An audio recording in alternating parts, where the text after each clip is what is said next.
Religion truly is the opioid of the masses. Now, I understand what you're saying, my sister. You don't try to change anyone to or away from any religion, nor do I. My audience is not those who are still in a religion, but my audience is those people who have decided that they have walked away from religion. And I am merely here as a conduit for them to gain more information. But what most intrigued me about your statement was you said sometimes believing in the unbelievable is all they may have. It is their strength from one day to the next. That is the true understanding of when, I think it was Karl Marx who said religion is the opioid of the masses. But if you read his entire statement, his entire thought process, he actually explains that because people are living a life of suffrage, that the only opioid that they have, the thing that gives them strength to get up the next day, is their religious convictions. The belief that there is a higher deity that is benevolent to them, that will one day, either on this plane of existence or the next, deliver them into a life of leisure, a life of pleasure, a life of heaven. And so religion becomes that opioid that those in power have realized that they can control. Now, the thing about it is that we can easily say today that religion is a system of control. This is merely the results of religion. But people naturally gravitated to religion for the unexplainable initially. I don't know why the volcano erupts. I don't know why the lightning flashes. So let me give it a deity. But then as suffering began to occur with civilization and government and rich and poor, leaders and war, then you have to be able to get through that suffering.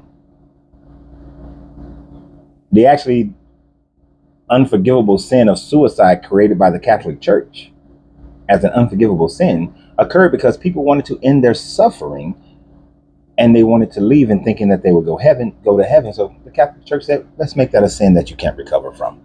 And that will stop that. Now, if we actually look at it, the infinite mind, the all, is not benevolent, nor is it malevolent. It neither plays a part in our lives that create good or create bad. We create all of that ourselves. We are the causation of the suffering in the world. And most of us are the causation of the suffering within our own lives. If a people can get to a point where their suffering has decreased, their dependency on religion decreases. There are countries like Denmark and Norway where the average person lives a wonderful, low-suffering life. These are also happen to be the places that are the least religious. We find that the people who are the most oppressed are the most religious people. Why? It is their opioid. It is their escape. It is a drug just like any other drug that is used for escape. Not for enlightenment, but for escape. So with that, I would say, you are absolutely correct. I do not try to change anybody.